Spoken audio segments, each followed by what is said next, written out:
Chaque année, 8 millions de tonnes de plastique sont déversées dans l'océan, l'équivalent d'un camion d'ordures par minute.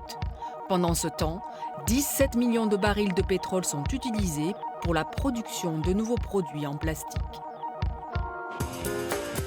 La matière plastique est partout. Elle inonde nos objets du quotidien, difficile de s'en passer. Emballés, suremballés, rares sont les produits qui échappent à ce conditionnement. On fait une plastique attaque aujourd'hui. Cette association toulousaine effectue régulièrement des opérations de sensibilisation dans les supermarchés, une façon de transmettre des gestes simples pour consommer moins de plastique. Je pense que c'est une prise de conscience collective, tout le monde, l'État sûrement, les industriels c'est certain, mais bon, c'est vrai que le plastique c'est tellement pratique. On se dit qu'il faut travailler pour la planète, etc. Mais au quotidien, on est pris là-dedans. La conscience est liée, c'est sûr. Par exemple, il y a une chose qui ne se recycle pas, c'est les pots yaourt par exemple. Voilà. On a vécu jusque dans les années 80 sans beaucoup de plastique. On doit effectivement pouvoir, avec du bon sens, revenir à une situation avec moins de plastique, notamment le plastique à usage unique.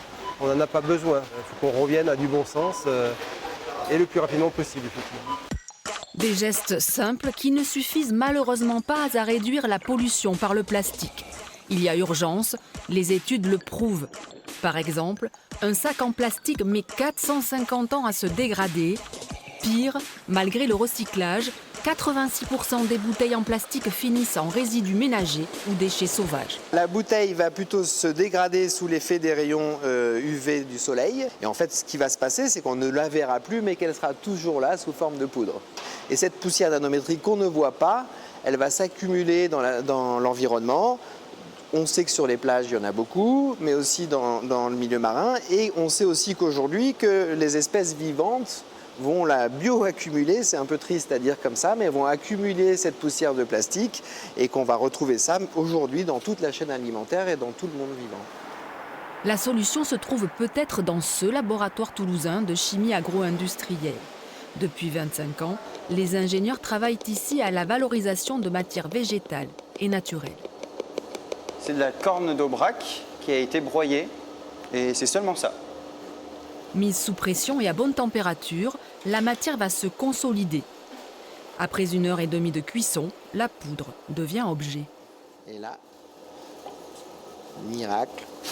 On a un bol en 100% corne qui a obtenu les propriétés qui sont un peu similaires à un polystyrène ou quelque chose comme ça. Céréales, algues, fibres, cuir. À partir de ces matières naturelles, de nombreux objets industriels ont été réalisés. Comme par exemple cette georgette ariégeoise ou ce pot pour crème glacée, des produits 100% naturels et 100% biodégradables. Le laboratoire a d'ailleurs créé en collaboration avec une start-up tarbaise cette capsule à café biodégradable. VG-Plast fabrique des emballages industriels à partir de fibres végétales, maïs ou blé. Zéro pétrole, il n'y a pas un pouillème de pétrole là-dedans, je vous garantis. Il n'y a que du végétal et ça, quand ça part en compost industriel, ça se transforme en 6 semaines en matière organique qui revient au sol des agriculteurs. L'entreprise a aussi son laboratoire de recherche. Pour aller plus loin dans l'innovation, les ingénieurs planchent sur des emballages biodégradables à destination de compost domestique.